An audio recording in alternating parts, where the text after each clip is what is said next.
नाशिक जिल्हा अंगणवाडी कर्मचारी संघटना सिटूच्या नेतृत्वाखाली पेठ तालुक्यातील अंगणवाडी सेविका आणि मदतनीसांचा मेळावा पेठ येथे उत्साहात संपन्न झाला। या मेळाव्यात अंगणवाडी सेविका आणि मदतनीसांच्या विविध प्रलंबित प्रश्नांवर सविस्तर चर्चा करण्यात आली।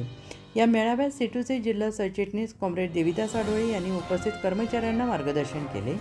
महाराष्ट्र सिटूच्या निर्णयानुसार 10 ऑगस्ट रोजी राज्यव्यापी जेल भरो आंदोलन करण्यात आले आयोजित करण्यात आलेला आहे आणि या आंदोलनात तालुक्यातील अंगणवाडी सेविका मदतनीसांनी मोठ्या संख्येने सहभागी व्हावे असे आवाहन त्यांनी केले। या आंदोलनाद्वारे कामगार विरोधी 4 लेबर कोड रद्द करावेत, अंगणवाडी सेविका आणि मदतनीसांना किमान वेतन लागू करून कायम सेवेत घ्यावे, तसेच कोरोना काळातील थकीत प्रोत्साहन भत्ता तातडीने अदा करावा या प्रमुख मागण्यांचे निवेदन शासनाकडे सादर करण्यात येणार असल्याचं त्यांनी म्हटलं।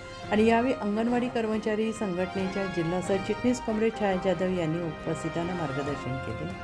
अंगणवाडी कर्मचाऱ्यांना न्याय मिळवून घ्यायचा असेल तर सिटूच्या नेतृत्वाखाली संघटित होणे आवश्यक असून संघटनेचे सभासदत्व स्वीकारून संघटित लढा उभारल्यास शासनाकडून न्याय मिळवून घेता येईल असेही त्यांनी स्पष्ट केले। मेळाव्यात सिटूचे इगतपुरी तालुका अध्यक्ष कॉम्रेड दत्ता राक्षे यांच्यासह तालुक्यातील अनेक अंगणवाडी सेविका आणि मदतनीस उपस्थित होत्या।